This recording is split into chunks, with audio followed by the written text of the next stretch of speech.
Okay, so today I'm going to be talking about what should be done with the Benin Bronzes. But before I can do that, we got to know their history and where they came from.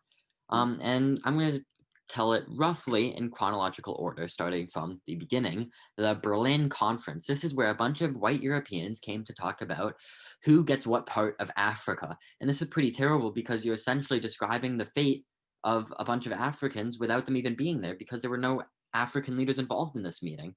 And some example of these European leaders are King Leopold II and Cecil Rhodes. About around 1900, they essentially just ransacked Africa for their resources without any concern for the Africans themselves. Um, and as a result of these attacks on Africa, racism started to become a big part in England. Um, People started saying, thus, the African is really hopeless against the material gods of the white man, essentially saying that Africa is incapable of taking care of itself. Um, and actually, all this racism led to a 3 week period in which the British attacked many tribes of Africa just for their resources. And just for context, this is before the attacks on Benin.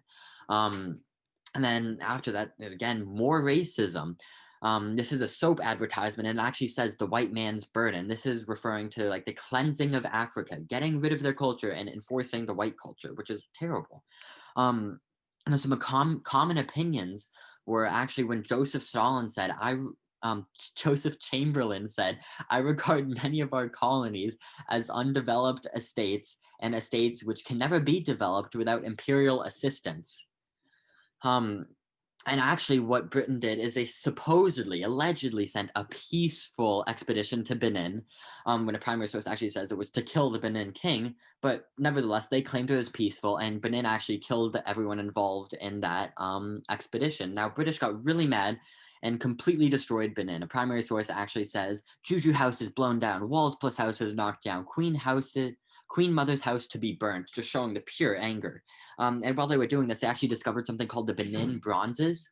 And these were great works of art that they actually stole from Benin and brought back to England to be sold.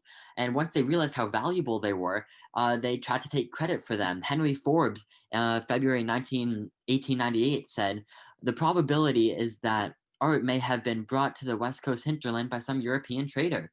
Um, and then this is just the Museum of Britain asking for the Benin Bronzes once they realized how valuable it is. And this is one of the worst things that I've read. Hercules Road, November 6, 1897, says, so highly developed an art among a race so entirely barbarous, the latter problem has not yet been solved, which is just terrible to say. And this actually came to the normalization of racism. If you see at the end of this quote, it says the dark continent. Although it might have not been intentionally racist, they can't even say Africa by its own name.